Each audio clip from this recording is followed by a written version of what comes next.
Next हम लोग आगे बढ़ते हैं इसी वेव्स एंड साउंड में, स्ट्रिंग वेव में। और स्ट्रिंग वेव में एक लास्ट पार्ट जो हमारा बचा हुआ है, दैट इज स्टैंडिंग वेव्स और stationery waves.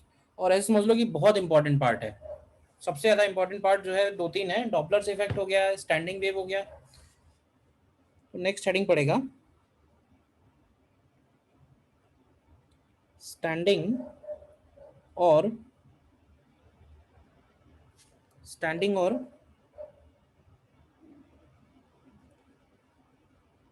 Stationery waves. Standing और स्टेशनरी वेव्स। अच्छा देखो, जैसे इसका नाम है स्टैंडिंग और स्टेशनरी वेव्स, तो क्वेश्चन ये है कि इसके पहले जो हम लोग वेव्स पढ़ रहे थे तो वो कौन सी वेव्स थी? क्यों भाई? देखो, वेव्स को हम और इस तरह से भी क्लासिफाई कर सकते हैं कि वेव्स दो पार्ट की हैं, दो तरह की हैं। एक है प्रोग्रेसिव वेव और एक है स्टेशनरी वेव्स। प्रोग्रेसिव वेव किनको बोल रहे हैं? जैसे मैंने बोला साउंड वेव तुम्हारे पास पहुंची, तो this is a progressive wave. Progressive का मतलब यही हुआ कि वो वेव हमको, वो जो वेव का जो पल्स है वो हमें आगे जाता हुआ नजर आएगा कि पल्स आगे बढ़ रहा है, डिस्टर्बेंस आगे बढ़ रहा है। तो साउंड वेव हो गया, वेव्स ऑन स्ट्रिंग हो गया, तो ये सारी की सारी प्रोग्रेसिव वेव है। प्रोग्रेसिव का मतलब यही है कि जो एक पॉइंट से दूसरे पॉइंट तक ट्रैवल होते हुए हमको नजर आ रही हैं। तो स्टैंडिंग वेव्स का क्या मतलब है? तो स्टैंडिंग वेव और स्टेशनरी वेव्स, इनका जो प्रैक्टिकल एप्लीकेशन है, ऐसे समझ लो जितने भी म्यूजिकल इंस्ट्रूमेंट्स हैं, जितने भी हैं, उन सारे म्यूजिकल इंस्ट्रूमेंट्स में कहीं ना कहीं किसी न किसी टाइप के स्टेशनरी वेव का प्रोडक्शन हो रहा है। और स्टेशनरी वेव्स में हम लोग ये बोलते हैं कि दो प्रोग्रेसिव वेव अगर अपोजिट डायरेक्शन में ट्रैवल कर रही हैं और वो एक जैसी हैं, मतलब उनकी सारी प्रॉपर्टीज सेम है, बस उनका डायरेक्शन ऑफ प्रोपोगेशन अपोजिट है, तो उन दोनों के सुपर पोजिशन से जो वेव्स जनरेट होंगी उस मीडियम में, उन वेव्स को हम लोग बोल रहे हैं स्टेशनरी वेव। अब होता क्या है कि जितनी वेव इधर से आ रही है, जितनी एनर्जी उतनी एनर्जी इधर से आ रही है, तो ultimately net transfer of energy इस केस में नहीं होता है। तो हमें ऐसा लगता है कि वो जो वायर है, मतलब ऐसे सोचो कि जैसे कोई वायर है, एग्जाम्पल अगर लें, जैसे मान लो कि एक स्ट्रिंग है, जैसे मान लो गिटार का ही स्ट्रिंग है। गिटार का स्ट्रिंग तो देखा ही है सभी ने। तो उसमें क्या होता है, उसमें टेंशन होता है और वो स्ट्रिंग दोनों एंड्स पे फिक्स रहता है। मान लो टॉट स्ट्रिंग है, इसमें टेंशन है, और हम इस स्ट्रिंग को बीच में थोड़ा सा प्लग कर दें, मतलब हम बीच वाले पॉइंट पे उसको थोड़ा सा नीचे की तरफ डिस्प्लेस करके छोड़ दें अगर इसको, तो तुम देखोगे कि क्या ये वायर ऑसिलेट होने लगेगा ना। और ये वायर हमको किस तरह से ऑसिलेट होते हुए नजर आएगा? तो हमको ऐसा लगेगा कि इस वायर के अंदर इस तरह से ऑसिलेशंस हो रहे हैं। तो ये जो लूप में ऑसिलेशन होते हैं, जैसे हमको दिखेगा कि वायर एक ही जगह अप डाउन ऑसिलेशन हो रहा है, तो इसको हम लोग बोल रहे हैं स्टैंडिंग और स्टेशनरी वेव, क्योंकि इसमें जो डिस्टर्बेंस है ये हमको आगे जाती हुई नजर नहीं आ रही है। अब क्वेश्चन ये उठता है कि ये जनरेट कैसे हुई? तो ये जनरेट ऐसे हुई कि जब हमने इसके बीच में प्लग किया, ध्यान से समझना, तो प्लग करने से क्या हुआ कि एक पल्स इधर की तरफ गई, ध्यान से देखना, और एक पल्स इधर की तरफ गई। गई कि नहीं गई? अब जब ये दोनों वेव्स दोनों तरफ गई, तो दोनों तरफ जाके फिर ये फिक्स्ड एंड से टकरा रही हैं। और फिक्स्ड एंड से टकराने में क्या होता है मालूम है? फिक्स्ड एंड से टकराने में क्या होगा? तो ये सेम एम्पलीट्यूड लेके वापस आएंगी, फेज चेंज हो जाएगा। तो जब सेम एम्पलीट्यूड लेके वापस आएंगी, तो जब जो जो वेव्स वापस आ रही है ना, उनके बीच में सुपर पोजिशन हो रहा है, जिसकी वजह से ये लूप के फॉर्मेशन हो रहे हैं। ठीक है ना? तो हमको यही स्टडी करना है इसमें कि लूप कैसे बनेंगे, लूप का लेंथ क्या होगा, ठीक है ना, लैम्डा क्या होगा, ओमेगा क्या होगा, यही सारा डिस्कशन है इसमें। और जितने भी म्यूजिकल इंस्ट्रूमेंट हैं, वायर वाले जितने भी इंस्ट्रूमेंट होंगे, गिटार हो गया या फिर वायलिन हो गया, ठीक है ना, वीणा हो गई, तो हर एक में यही वाली वेव्स प्रोड्यूस हो रही हैं। और हम लोग देखते हैं कि अलग अलग फ्रीक्वेंसीज वो प्रोड्यूस करेंगे, तो वही फ्रीक्वेंसीज जो है वो उस म्यूजिकल इंस्ट्रूमेंट की प्रॉपर्टी बन जाती हैं। ठीक है ना? तो बेसिक बात इसमें सबसे पहले नोट करेंगे, ध्यान से समझना, बहुत इंपॉर्टेंट पार्ट है। इसमें हम लोग लिखेंगे when two waves having having same amplitude and frequency but traveling in opposite direction, but traveling in opposite direction, superimpose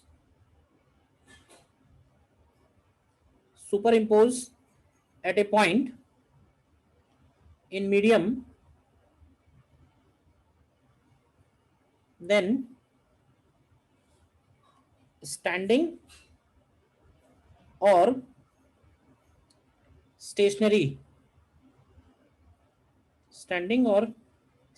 waves are generated. Standing और स्टेशनरी वेव्स आर जनरेटेड. तो कंडीशन ये हो गई कि two waves having same amplitude and frequency but travelling in opposite direction in the same medium. ठीक, तो इसका पहले हम लोग क्या करते हैं, पहले थोड़ा मैथमेटिकल पार्ट पे फोकस करते हैं.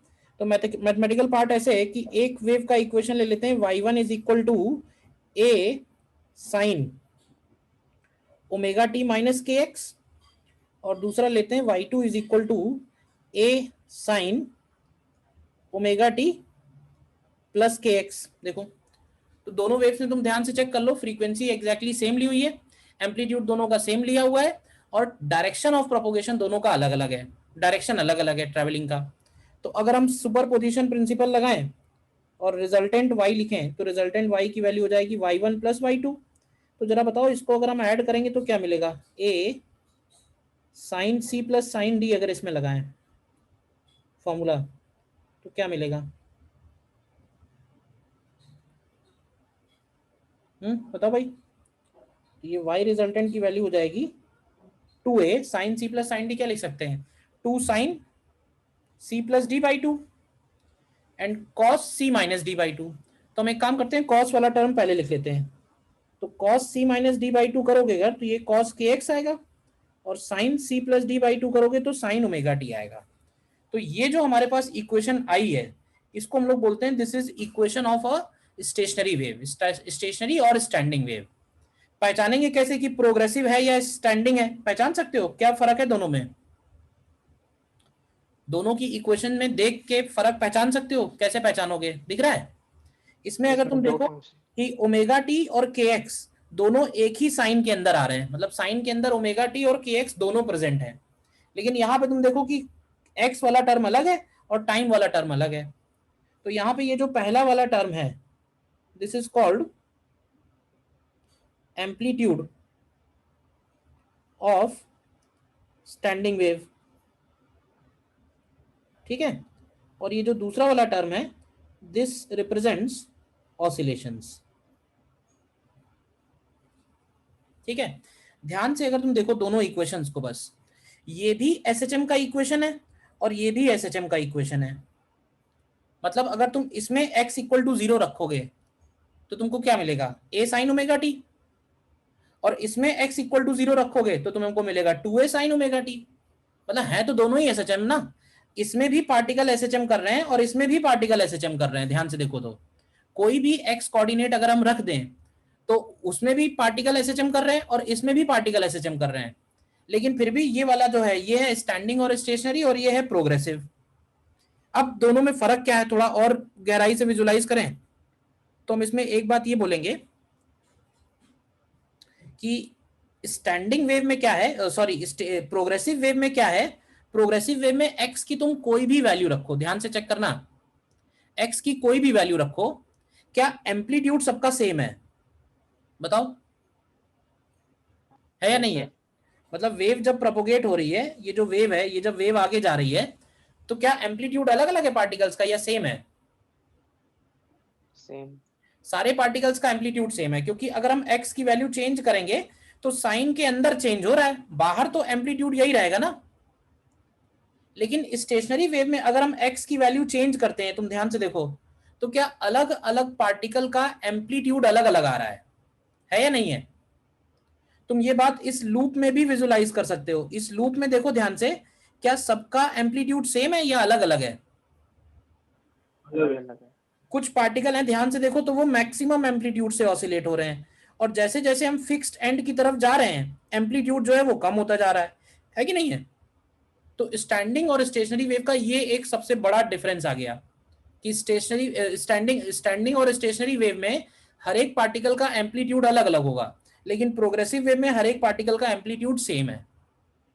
ठीक है, अब क्या होता है, क्योंकि हर पार्टिकल का एम्पलीट्यूड अलग अलग है, तो हम लोग क्या करते हैं, ऐसे पार्टिकल्स जिनका एम्पलीट्यूड मैक्सिमम है उनको बोलते हैं एंटी नोड, और ऐसे पार्टिकल्स जिनका एम्पलीट्यूड मिनिमम है या जीरो है उनको बोलते हैं हम nodes. Nodes and anti nodes. Anti nodes जहां पे एम्पलीट्यूड मैक्सिमम है, नोड्स जहां पे एम्पलीट्यूड मिनिमम है। तो एक काम करते हैं, पहले नोड्स और एंटी नोड्स की पोजीशन जरा लोकेट करते हैं, ठीक है ना।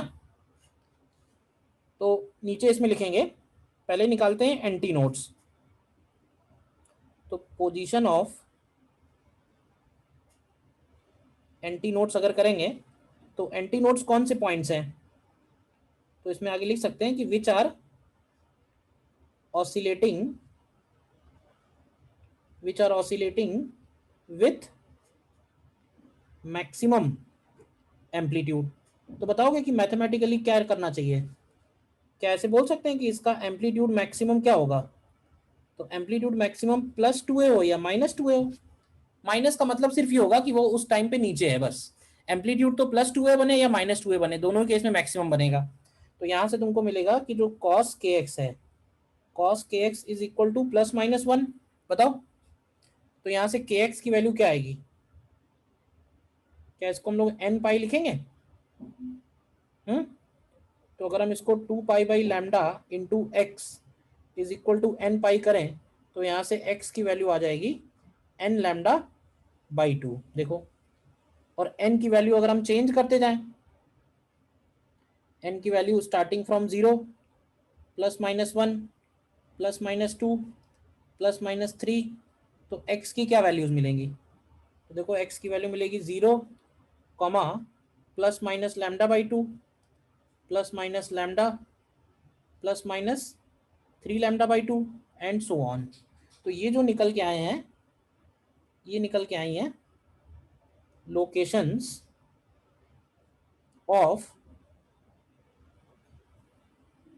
Anti nodes. बताओ पहले यहां तक क्लियर है या नहीं। एंटी नोड्स किनको बोल रहे हैं, एंटी नोड्स वो बोल रहे हैं जिनका एम्पलीट्यूड मैक्सिमम है, जो मैक्सिमम एम्पलीट्यूड से ऑसिलेट हो रहे हैं।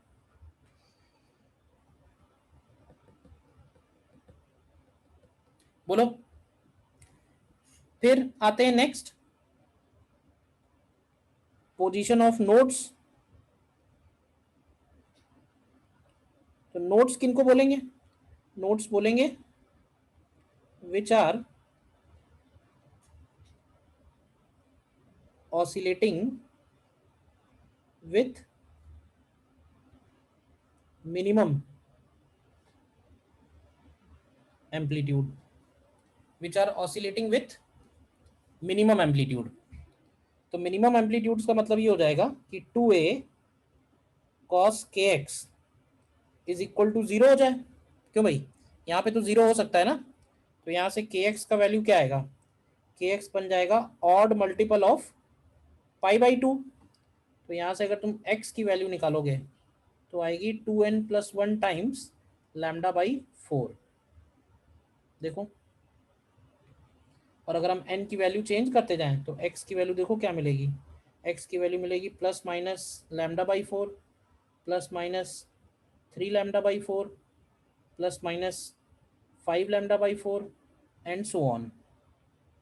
So these all are locations of nodes. देखो, these all are locations of nodes.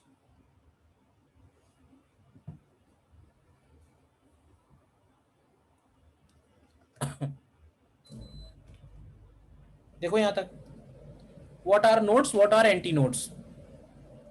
ध्यान से देखोगे तो तुम्हें दिख रहा होगा कि हर दो एंटी नोड के बीच में कितना डिस्टेंस है, हर दो नोड के बीच में कितना डिस्टेंस है, और नोड एंटी नोड के बीच में कितना डिस्टेंस है। तो ये जो नोड और एंटी नोड है ये ऑल्टरनेटली आ रहे हैं, नोड है फिर एंटी नोड है, फिर नोड है फिर एंटी नोड है, और सिमेट्रिकली लोकेटेड है। कोई भी दो एंटी नोड के बीच में डिस्टेंस λ/2 है, कोई भी दो नोड्स के बीच में डिस्टेंस भी लैम्डा बाई 2 है, और नोड और एंटी नोड जो कॉन्जिक्यूटिव वाले हैं उनके बीच में डिस्टेंस लैम्डा बाई 4 है। देखो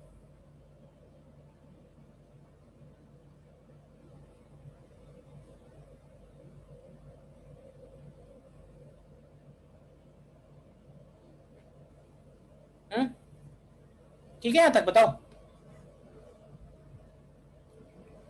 इसके बाद देखते हैं अगर हम इसका स्नैपशॉट बनाएं, स्नैपशॉट ऑफ स्टैंडिंग वेव।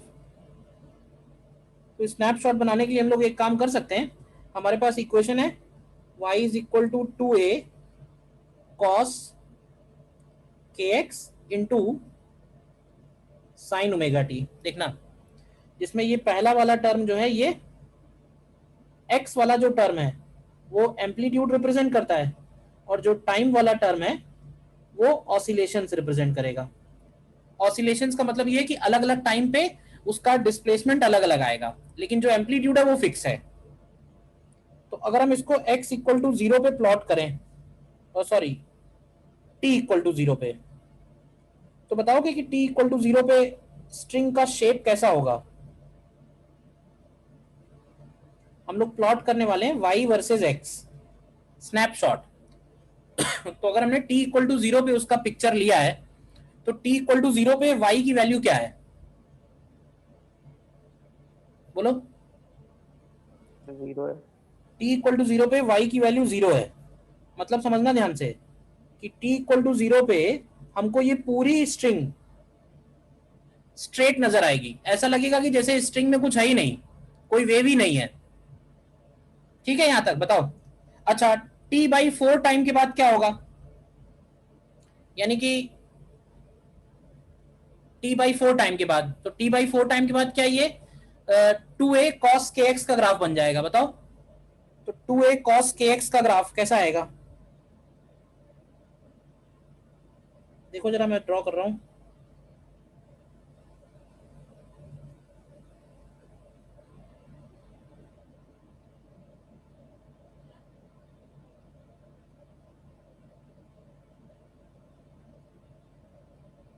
तो ये मैंने बनाया है t equal to T by 4 पे, मतलब वही स्ट्रिंग जो पहले सीधी थी अब ऐसी हो गई है। फिर और बनाते हैं, जैसे t इक्वल टू टी पे क्या होगा, क्यों भाई, t बाई 2 पे, तो क्या t बाई 2 पे फिर से स्ट्रिंग स्ट्रेट हो जाएगी, बताओ। तो इसका मतलब है कि ये जो पार्टिकल हैं ये नीचे की तरफ आने वाले हैं, और ये जो पार्टिकल हैं ये ऊपर की तरफ जाने वाले हैं। देखो ध्यान से,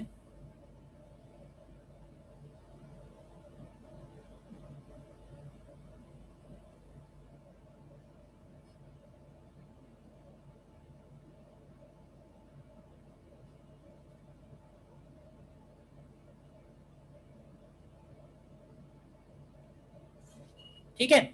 अच्छा, फिर अगर हम ड्रॉ करें इसको, t इक्वल टू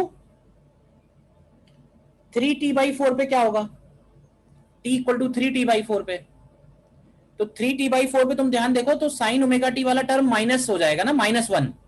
तो अगर -1 हो जाएगा तो माइनस कॉस के एक्स का ग्राफ बनेगा, तो माइनस कॉस के एक्स का ग्राफ मतलब है कि ये इस तरह से हो जाएगा।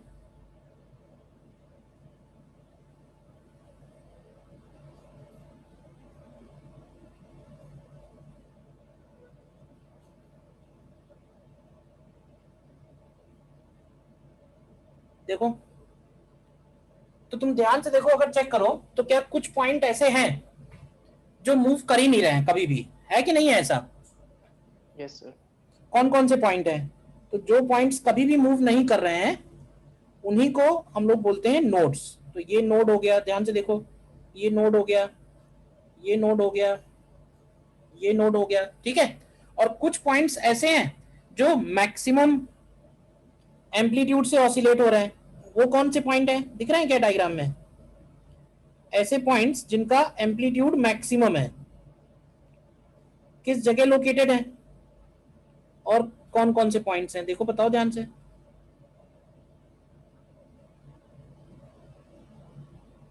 अगर ये डायग्राम तुमको क्लियर है तो स्टैंडिंग वेव में कुछ डिफिकल्टी है ही नहीं, वैसे भी आसान है, कुछ डिफिकल्टी है नहीं। देखो ध्यान से, तो हर दो नोड के एग्जैक्टली बीच में एंटी नोड है, ध्यान से चेक कर लो, ठीक है ना। दो कॉन्जिक्यूटिव एंटी नोड्स के बीच का डिस्टेंस लैम्डा बाई 2, दो कॉन्जिक्यूटिव नोड्स के बीच का डिस्टेंस भी लैम्डा बाई 2। हालांकि नोड्स के बीच का जो डिस्टेंस है उसको हम लोग लूप लेंथ भी बोलते हैं। तो लूप लेंथ क्यों बोलते हैं, क्लियर है? Why is it Yes. Called loop length? क्योंकि हमको दिख रहा है कि एक लूप बन रहा है।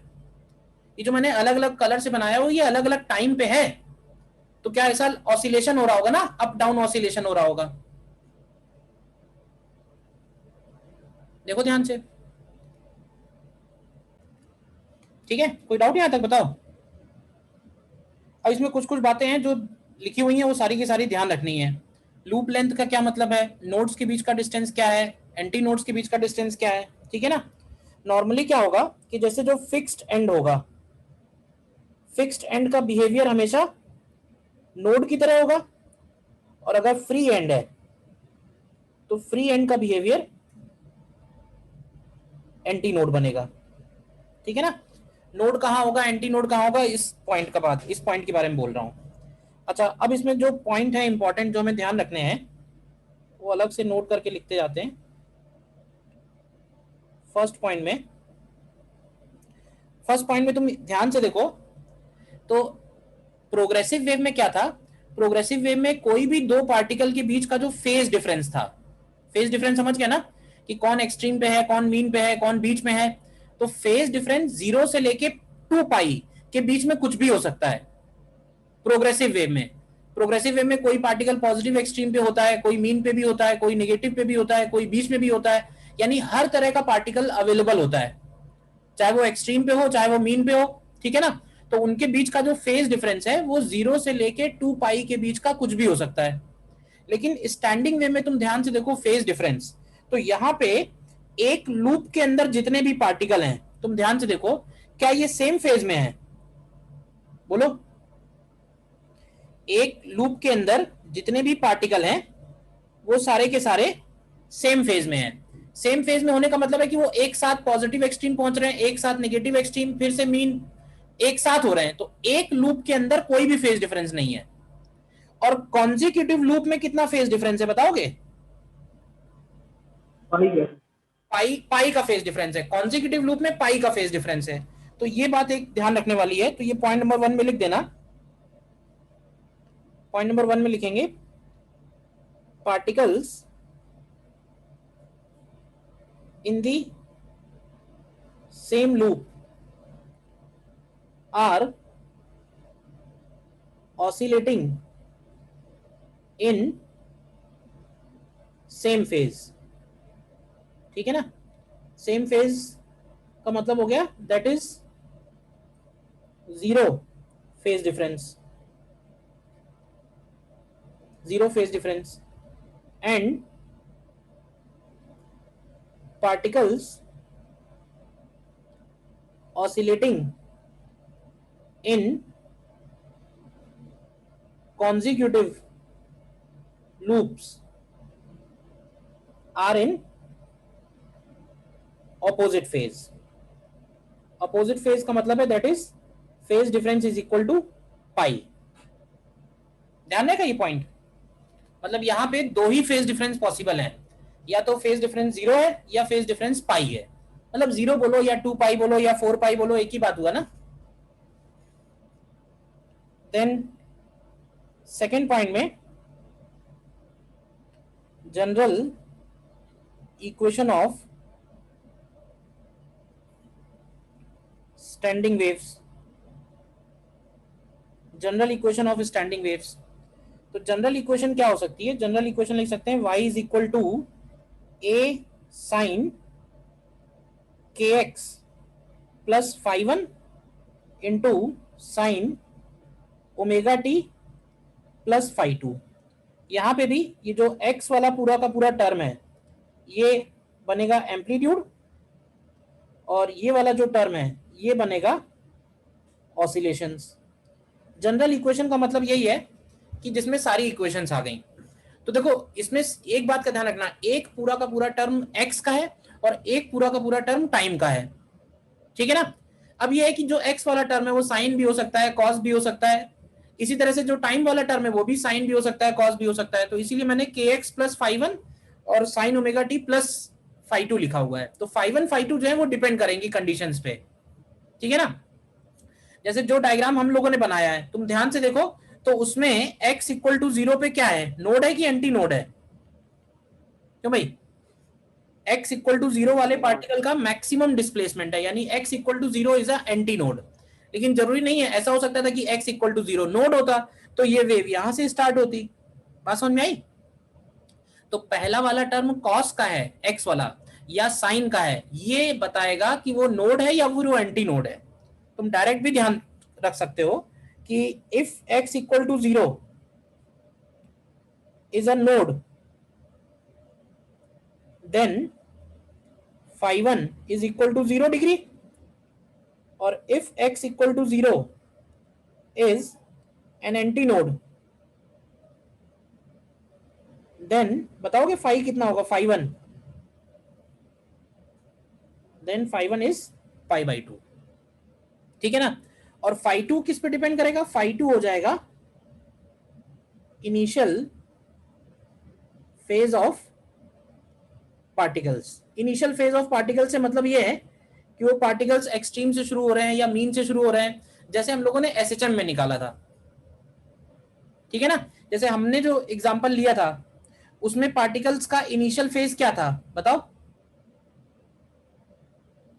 पार्टिकल इनिशियली कहां थे, तो क्या पार्टिकल इनिशियली मीन पोजीशन पे थे, तो x इक्वल टू 0 वाला पार्टिकल मीन पोजीशन पे है, तो मीन पोजीशन पे है और पॉजिटिव डायरेक्शन में जाने वाला था, तो इसका मतलब है कि इसका फेज 0 था। तो हम लोगों ने जो सॉल्व किया उसमें phi2 0 था, तो phi2 की वैल्यू इनिशियल कंडीशंस पे डिपेंड करेगी।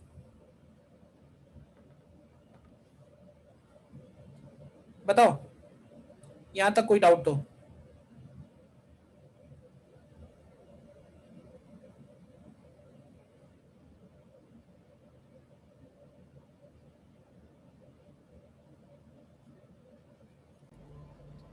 नेक्स्ट एक क्वेश्चन इसमें करके देखो, यहां तक जो बातें हुई हैं उसमें किसी में डाउट है तो बताओ। देखो इसको ट्राई करो।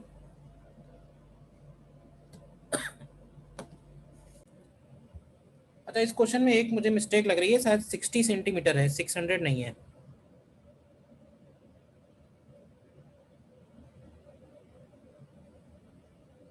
सिक्सटी सेंटीमीटर लेना, ठीक है ना। इसको 60 कर लो।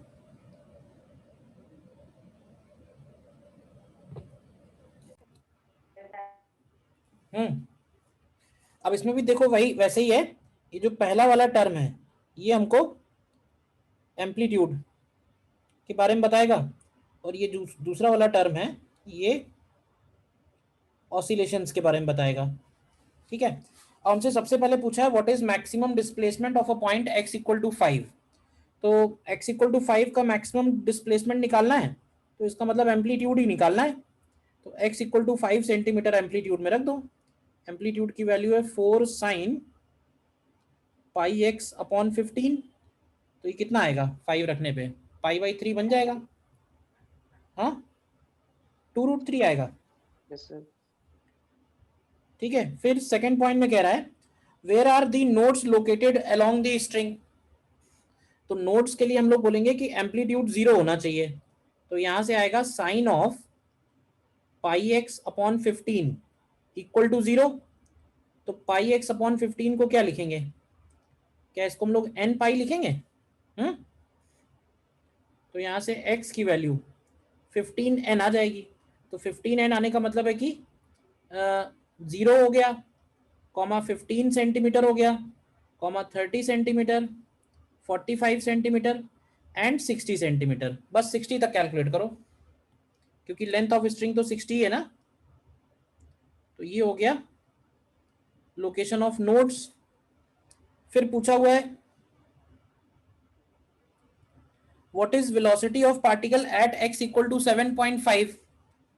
तो देखो x इक्वल टू 7.5 पे y का वैल्यू निकालो कितना होगा, तो y का वैल्यू होगा 4 sine of pi by 2 and cos 90 pi T. देखो, तो अगर हमें वेलोसिटी पार्टिकल की चाहिए तो पार्टिकल वेलोसिटी के लिए क्या हम y वाले फंक्शन को टाइम के रिस्पेक्ट में डिफरेंशिएट करते हैं, ये हो जाएगा -4 into 90 pi and sine of 90 pi T, और इसमें जिस टाइम पे पूछा हुआ है वो टाइम रख दो, पुट टी इक्वल टू 0.25, तो कितना आता है वेलोसिटी, तो भाई 0.25 रखने के बाद ये 90 पाई क्या बन जाएगा,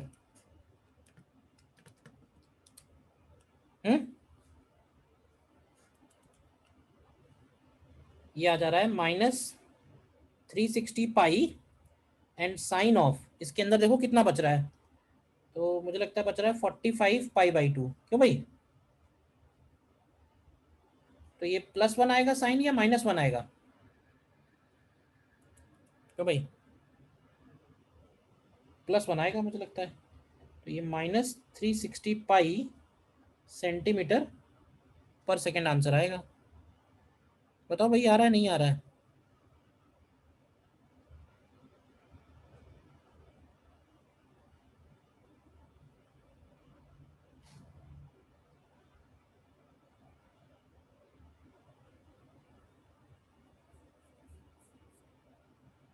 हम्म, ठीक है। और देखो 4th पॉइंट में अब कह रहा है कि write down the equations of component waves, मतलब अब ये कंबाइंड है, हमें इसको अलग अलग करना है, तो अलग अलग करने के लिए हमें सीधे सीधे ट्रिग्नोमेट्री लगानी है, क्यों भाई, तो इसमें 2 साइन ए इंटू कॉस बी लगा दो, क्या मिलेगा बताओ, तो ये तुमको मिलेगा 2 साइन ए कॉस बी का मतलब है sine of a plus b, तो पाई एक्स अपॉन 15 प्लस 90 pi t plus sine of a minus b, तो पाई एक्स अपॉन 15 माइनस 90 पाई टी, तो ये दोनों प्रोग्रेसिव वेव्स हो गई, ठीक है ना, this is progressive wave 1 and this is progressive wave 2, यही दोनों वेव हैं जिनके सुपर पोजिशन से हमको वो स्टैंडिंग वेव मिल रहा है। बताइए हो गया या कोई डाउट है,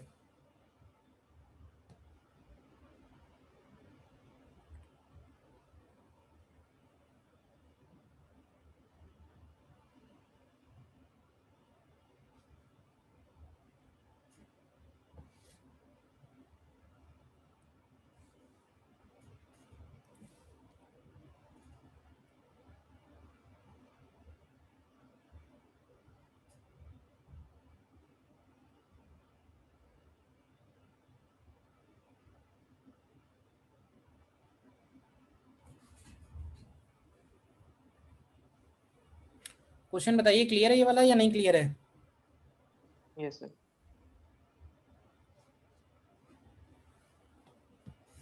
ठीक है।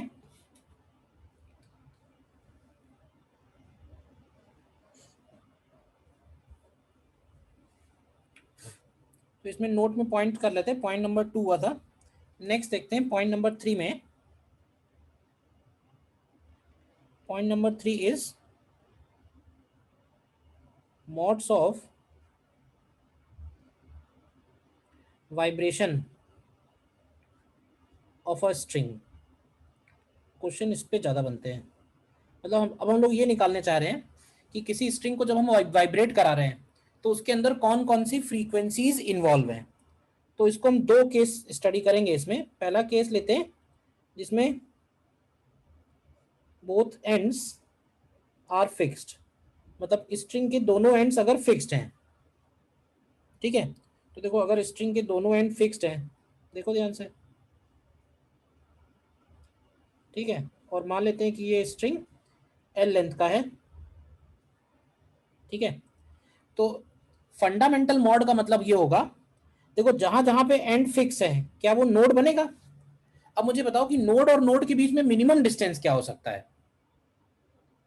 नोड और नोड के बीच में। बाय 2, हाँ, lambda by 2। Lambda by 2 node और नोड के बीच का मिनिमम डिस्टेंस बनेगा, और ऐसी सिचुएशन में ये एक लूप में ऑसिलेट होगा। तो हम यहाँ पे लिख सकते हैं, इसको हम लोग बोलते हैं this is called fundamental mode, या फिर इसको हम लोग बोलते हैं, इसका दूसरा नाम है, this situation is called first harmonic. मतलब ये कि ये इसका फंडामेंटल फ्रीक्वेंसी है जो हम निकालने जा रहे हैं। और लैम्डा बाई 2 तुमने बताया किसके बराबर होगा, एल के। तो यहाँ से लैम्डा की वैल्यू आ जाएगी 2L। ठीक है, और हमारे पास एक फॉर्मूला है using V equal to nu lambda. तो यहाँ से अगर हम न्यू वन निकालेंगे तो न्यू वन की वैल्यू होगी V बाई लैम्डा। ध्यान से देखो, ये आएगा 1/2L under root of T by mu. तो ये बेसिकली इस वायर का फंडामेंटल फ्रीक्वेंसी आ गया। फंडामेंटल फ्रीक्वेंसी से मतलब है मिनिमम फ्रीक्वेंसी जिसपे ये वायर वाइब्रेट करेगा। This is the minimum frequency eight which wire vibrates. अच्छा, नेक्स्ट बताओ कि क्या होगा, नेक्स्ट क्या हो सकता है। मैंने नोड और नोड के बीच का जो डिस्टेंस लिया था, नोड और नोड के बीच का डिस्टेंस, वो लिया था मिनिमम डिस्टेंस लैम्डा बाई 2। तो अब अगला डिस्टेंस क्या हो सकता है नोड और नोड के बीच में। तो ऐसे हो सकता है कि एक नोड और हो जाए।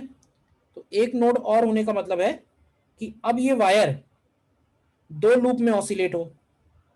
देखो, अब ये वायर दो लूप में ऑसिलेट हो। जब ये पार्टिकल इधर होंगे तो ये नीचे की तरफ आ रहे हैं और ये ऊपर की तरफ जा रहे हैं, इस तरह से। तो अगर दो लूप में ऑसिलेट हो रहे हैं तो यहाँ पे बोल सकते हैं कि लैम्डा की वैल्यू एल के बराबर होगी। तो अगर हम न्यू टू निकालेंगे तो न्यू टू की वैल्यू होती है we by lambda.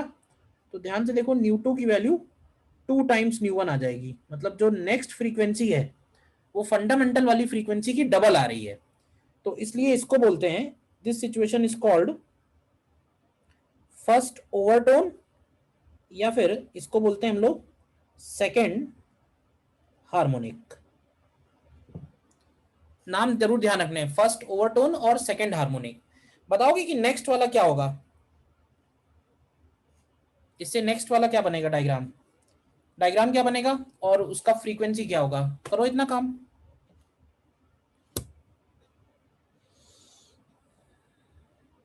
Next diagram क्या बनेगा और फ्रीक्वेंसी क्या होगा।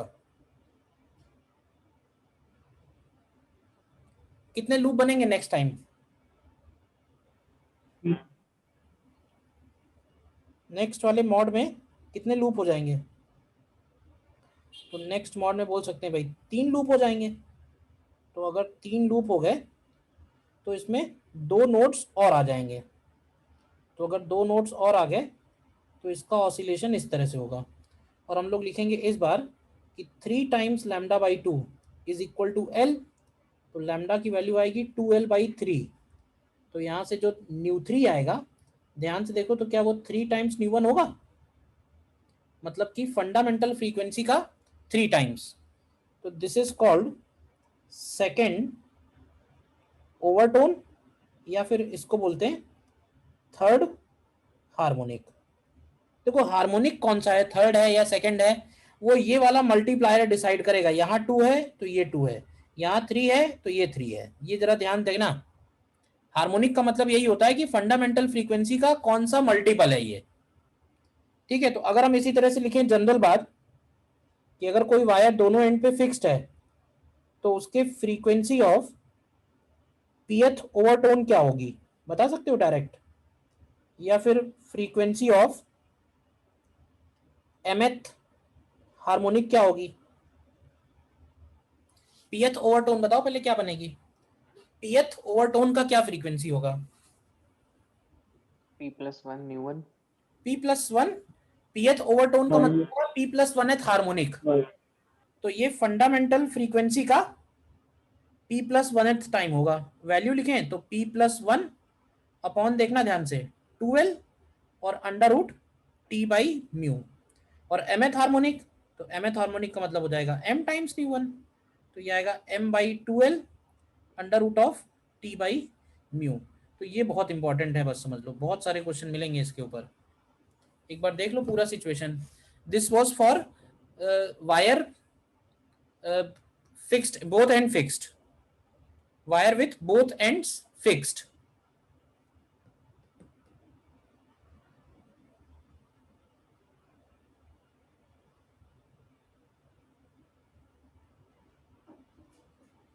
Wire with both ends fixed.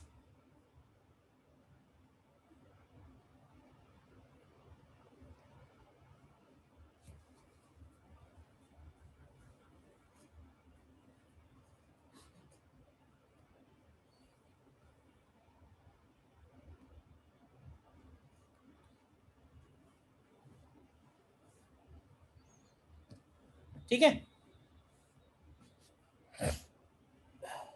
Next देखते हैं बी में, और इसमें लिखेंगे हम लोग one and fixed comma other and free, one and fixed and other and free. तो देखना ध्यान से, एक एंड फिक्स है और एक एंड हमको फ्री करना है। तो फ्री एंड कैसे बनाते हैं मालूम तो है ही है। फ्री एंड बनाने के लिए हम लोग एक स्मूथ रॉड लेते हैं और उसमें एक रिंग से हम एक स्ट्रिंग को कनेक्ट कर देंगे। देखो ध्यान से, तो इसमें बताओगे कि जहां फ्री एंड है वहां क्या बनेगा। तो फ्री एंड पे एंटी नोड होगा, फिक्स्ड एंड पे नोड होगा। तो नोड और एंटी नोड के बीच में मिनिमम डिस्टेंस क्या हो सकता है? तो देखो कि यहाँ पे आधा लूप बनेगा। तो इस बार ये जो लेंथ L है, this length L will be equal to कितना लिखेंगे, लैम्डा बाई 4 बनेगा। देखो तो लैम्डा की वैल्यू आएगी 4L। तो जो फंडामेंटल फ्रीक्वेंसी होगी which is V by lambda, तो ये आ जाएगी 1/4L under root of T by mu. देखो 1/4L under root of T by mu, 1/4L under root T by mu, and this is called fundamental mode, या फिर इसको बोलते हैं हम लोग फर्स्ट हार्मोनिक। ध्यान रखना, इसका फर्स्ट हार्मोनिक का जो फ्रीक्वेंसी है और बोथ एंड्स फिक्स में जो फर्स्ट हार्मोनिक का फ्रीक्वेंसी है अलग अलग है, सेम नहीं है। उसमें 1/2L था, इसमें 1/4L है। दिख रहा है? और नेक्स्ट क्या बनेगा, नेक्स्ट क्या हो सकता है? तो देखो एंटी नोड और नोड के बीच में अगर एक नोड और आ जाए, तो एक नोड और आने का मतलब होगा कि एक कंप्लीट लूप होगा और एक हाफ लूप होगा। देखो तो इस केस में क्या लिखेंगे, तो इस केस में लिखेंगे 3 lambda by 4 is equal to L। तो यहाँ से लैम्डा की वैल्यू 4L बाई 3 बनेगी। और न्यू टू अगर निकालोगे विच इज V बाई लैम्डा, तो इस बार न्यू टू जो है वो 3 टाइम्स न्यू वन आएगा, 2 टाइम्स नहीं आएगा। ये भी चेक करो, इस बार जो न्यू टू आएगा यानी कि second frequency is 3 times of new one, जिसकी वजह से इसके नाम चेंज हो जाएंगे। ओवरटोन तो वैसे ही चलेंगे, ओवरटोन 1/1 करके ही बढ़ेंगे, लेकिन हार्मोनिक इसका बनेगा थर्ड हार्मोनिक। मैंने बताया था कि जो भी मल्टीप्लायर होगा वही यहाँ पे आएगा, मतलब यहाँ 3 है तो this is called third harmonic. तो इस तरह के जितने भी इंस्ट्रूमेंट होंगे जो वन एंड फिक्स्ड और वन एंड फ्री वाले होंगे, उसमें हम लोग बोलते हैं कि ऑड हार्मोनिक्स ही जनरेट होंगे। अगला निकालेंगे तो वो आएगा फिफ्थ हार्मोनिक। तो ये इवन हार्मोनिक्स जनरेट नहीं कर रहा है, जबकि बोथ एंड फिक्स वाला जो केस था उसमें सारे हार्मोनिक्स जनरेट हो रहे थे, इवन भी जनरेट हो रहे थे और ऑड भी जनरेट हो रहे थे। नेक्स्ट वाला और एक बना सकते हो, बना के देख लो। और एक नेक्स्ट अगर बनाए इसमें क्या बन जाएगा, एंटी नोड नोड, दो क्लोज्ड एक हाफ। तो इसमें 2 लूप कंप्लीट बनेंगे और एक लूप हाफ बनेगा। देखो तो यहाँ पे लिखेंगे 5 times lambda by 4 is equal to L। तो यहाँ से लैम्डा की वैल्यू आ जाएगी 4L बाई 5, क्यों भाई? तो अगर हम न्यू3 निकालेंगे तो ये 5 टाइम्स न्यू1 आएगा। इसका नाम क्या पड़ेगा, बताओगे? नाम क्या रखेंगे इसका? इसको हम लोग बोलेंगे सेकंड ओवरटोन, और इट इज फिफ्थ हार्मोनिक। तो इसका जनरल वैल्यू लिखो, क्या बनेगा? फ्रीक्वेंसी ऑफ पीएथ ओवरटोन क्या होगा, और frequency of 2m plus 1th harmonic भरेंगे, क्योंकि इस बार केवल ऑड हार्मोनिक्स जनरेट होंगे, तो m नहीं लिखेंगे हम, 2m प्लस 1 लिखा हुआ है। पीएथ ओवरटोन क्या बनेगा बताओ? P plus 2 frequency of pth mu1। Overtone, तो ये होगा 2p plus 1 times fundamental frequency, तो it is actually 2p plus 1 upon 4l, और under root of t by mu, and 2m plus 1th harmonic, तो ये तो सीधे सीधे 2m प्लस 1 टाइम्स म्यू1 बनेगा। ये हो जाएगा 2m plus 1 upon 4l under root of t by mu. तो हमें ये हार्मोनिक भी ध्यान रखने हैं और ओवरटोन भी ध्यान रखने हैं, दोनों।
क्लियर है? बताओ, देखो क्वेश्चन करके।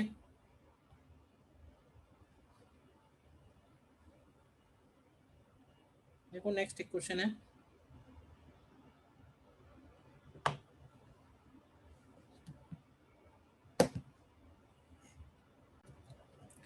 देखो इसमें क्या कह रहा है। A wire linear density given है, stress between two rigid supports with a tension given है।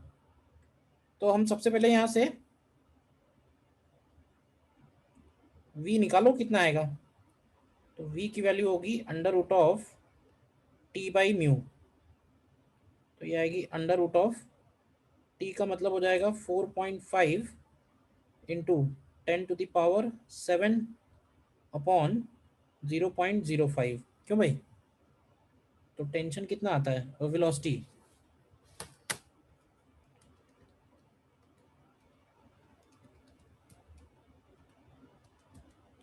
वेलोसिटी आती है 3 × 10⁻4, तो ये आएगी सेंटीमीटर पर सेकेंड में, तो मीटर पर सेकेंड में ये हो जाएगा 300 मीटर पर सेकेंड। बोलो, ये तो क्लियर है।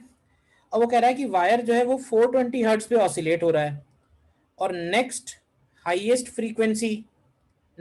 फ्रीक्वेंसी जो है वो 490 है। तो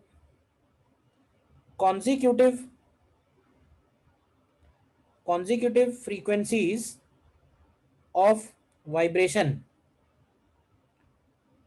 वो निकल के आई हैं 420 हर्ट्ज एंड 490 हर्ट्ज। तो देखो एक आसान तरीका है इसका फंडामेंटल फ्रीक्वेंसी निकालने का। अब हमको ये तो मालूम नहीं कि 420 कौन सा फ्रीक्वेंसी है और 490 कौन सा फ्रीक्वेंसी है, बोलो। तो हम क्या कर सकते हैं कि फंडामेंटल फ्रीक्वेंसी जो होगा, fundamental frequency will be highest common factor of these two frequencies. बताओ, HCF निकाला हुआ है ना पहले मैथ में कभी ना कभी। HCF, तो अब समझ लो उसका यूज आ गया है। तो HCF कितना आएगा यहाँ पे इसका, तो इसका HCF अगर तुम देखोगे तो ये 70 हर्ट्ज आएगा। तो हम यहाँ पे लिख सकते हैं 70 hertz is equal to 1/2L और इंटू वी। तो यहाँ से L निकालना है, तो L का वैल्यू हो जाएगा 300/140।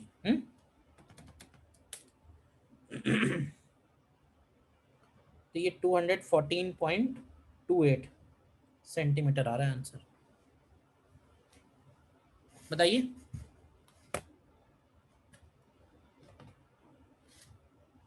कोई डाउट इसमें या हो गया था?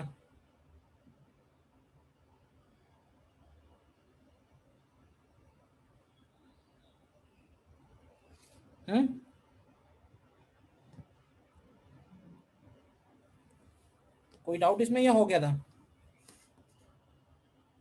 और देखो,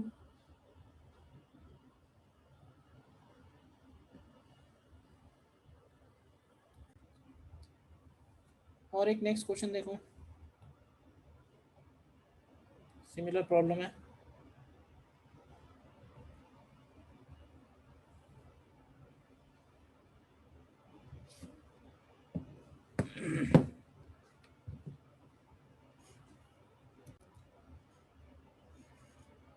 इसमें भी सबसे पहले चाहो तो वो निकालो, v क्या होगा। तो v वैसे तो हम लोग लिखते हैं √t/μ, लेकिन इसको लिखेंगे t/ρ × a, और फिर t/a की वैल्यू की जगह क्या लिख सकते हैं, y × ΔL/a × l। क्यों भाई, तो रखेंगे अगर वैल्यू इसमें, तो y का मतलब हो गया 9 × 10⁻10, डेल्टा एल का मतलब है 4.9 10⁻⁻4 upon area upon rho into L. तो डेंसिटी हो जाएगी 9 × 10⁻3 और एल की वैल्यू 1। तो यहाँ से वी कितना आता है, 70 मीटर पर सेकेंड। और फंडामेंटल फ्रीक्वेंसी क्या होती है, फंडामेंटल फ्रीक्वेंसी होती है v/2L। तो ये 70/2 आ जाएगा, यानी कि 35 हर्ट्ज आ रहा है यही आंसर।